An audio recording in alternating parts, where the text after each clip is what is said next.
Los radares emiten ondas de altísima frecuencia que son reflejadas en ciertos objetos y luego estos son plasmados en una pantalla. Hoy verás 3 casos extraños en los cuales los radares han captado cosas inexplicables y que, a día de hoy, siguen siendo un rompecabezas sin resolver. El primer caso de la lista ocurrió en el verano de 1945. Un portaaviones del ejército de los Estados Unidos navegaba cerca del archipiélago de Nensei Shoto, aguas japonesas. Fue ahí cuando el encargado del radar captó algo extraño en la pequeña pantalla de color verde. Una masa increíblemente grande se movía en dirección hacia el portaaviones a una velocidad supersónica de 1130 kilómetros por hora. Está de más decir que, para la época, ninguna aeronave era capaz de alcanzar una velocidad así de vertiginosa, y mucho menos una embarcación. Segundos después, el radar pudo distinguir que la enorme masa no era un solo cuerpo, sino que se trataba de nada más y nada menos que 300 aeronaves u objetos voladores no identificados. En ese momento, despegaron 2 cazas de la cubierta del portaaviones en pro de averiguar exactamente de quién era ese ejército que se acercaba a toda velocidad. Mientras tanto, la pantalla del radar reveló que, a una distancia de unos 100 kilómetros de la embarcación, la masa comenzó a dividirse y a formar unas especies de tentáculos que rodearon al portaaviones. La tripulación se preparaba para lo peor. Un ataque envolvente a tal magnitud no dejaría a nadie con vida. Los cazas se dirigían a toda velocidad hacia la enorme masa, esperando hacer simplemente un reconocimiento y regresar lo más pronto posible para dar el informe. Pero fue entonces cuando lo más extraño sucedió. En el momento en que llegaron al lugar donde debían de estar los 300 objetos que mostró el radar, simplemente no había nada. Si hubieran sido aviones enemigos, no habrían podido desaparecer en el plazo de unos pocos minutos, al menos no tal cantidad de aviones. De hecho, el radar del portaaviones directamente dejó de mostrar algo. La enorme masa había desaparecido sin dejar ningún tipo de rastro tras de sí, y en tan solo unos segundos. ¿A dónde fue? Jamás nadie ha podido dar una explicación a semejante misterio. Para el segundo caso, no tenemos un hecho específico, sino un conjunto de acontecimientos que tuvieron lugar también en las aguas del archipiélago de Nensei Shoto.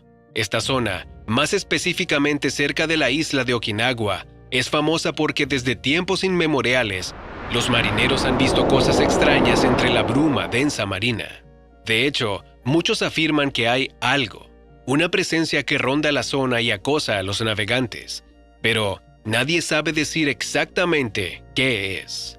La Marina de Estados Unidos, durante la Segunda Guerra Mundial, recorrió estas aguas con regularidad y muchas veces se toparon con lo mismo, barcos fantasma, o al menos ese fue el nombre que le dieron a este fenómeno. El radar de los acorazados y otros buques de guerra captaba una mancha que parecía ser un barco enemigo, pero cuando llegaban al lugar donde debía de estar, simplemente no había nada. Hubo una conocida revista de ciencias en las que se expuso el caso y narró la historia de un submarino en el que el encargado del radar detectó una mancha misteriosa, la misma que se supuso debería ser una nave enemiga. La antena del radar se encontraría justo sobre la superficie, mientras que el resto del submarino estaría sumergido. Cuando se daba la orden de cambiar de curso, la mancha en el radar giraba exactamente como lo hacía el submarino, es decir, en paralelo. El fenómeno se mantendría por algunos minutos, hasta que fuera necesario salir a la superficie para echar un vistazo con los propios ojos. En este momento, la mancha desaparecería súbitamente del radar. Se hicieron múltiples pruebas a los equipos para comprobar su estado, pero todos funcionaban a la perfección, de modo que no era un problema técnico. Además, se arrojaron numerosas teorías, entre las cuales estaba la de los sándwiches de agua, un fenómeno natural que aparece cuando hay aire frío atrapado en las profundidades. Pero, de cualquier modo, un radar no podría captar algo de esta naturaleza. También se pensó en pedazos de hielo que flotaban sin rumbo por las aguas del Pacífico, pero hay varios puntos que pueden contradecir esta teoría. El primero es que en esa zona del océano no hace tanto frío como para crear icebergs. El segundo es que, aunque fuera un iceberg, ¿por qué se mueve de forma paralela a la embarcación? Y la tercera es, ¿cómo desaparece un bloque enorme de hielo en unos pocos segundos? Al final, ninguna teoría lanzó nada seguro ni ninguna solución. Incluso hasta nuestros días, esto se considera uno de los hechos más misteriosos del Pacífico. El tercer caso en la lista nos lleva un poco lejos, a la Rusia comunista de Stalin. Kapustin Yar es una instalación secreta en el sur de Rusia que viene a ser algo así como una mezcla entre el Área 51 y Cabo Cañaveral. Sin embargo, muy poco se sabe a ciencia cierta sobre esta instalación, puesto que, de una buena parte de sus edificios, no conocemos los propósitos. Pese a esto, es famosa por ser uno de los centros de investigación científica, militar y espacial más importantes de Rusia. Es más, desde allí, el gobierno ruso ha arrojado casi todas sus misiones espaciales. El punto es que, en 1948, un piloto de la Unión Soviética se preparaba para aterrizar en la pista de Kapustin Yar. En ese momento, el personal de la instalación, que se encargaba de darle las señas adecuadas al piloto para que pudiera aterrizar sin problemas, detectó algo sobrevolando la base. El piloto fue alertado y confirmó de vista lo que aparecía en el radar, una especie de nave, plateada y brillante, como de aluminio, y con la forma cilíndrica de un cigarro que, además, se movía en el cielo de manera extraña y errática.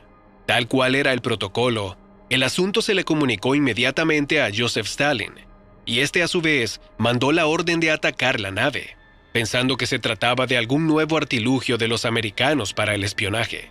El piloto, que aún no había aterrizado, fue enseguida tras el objeto, y cuando lo tuvo en la mira, disparó.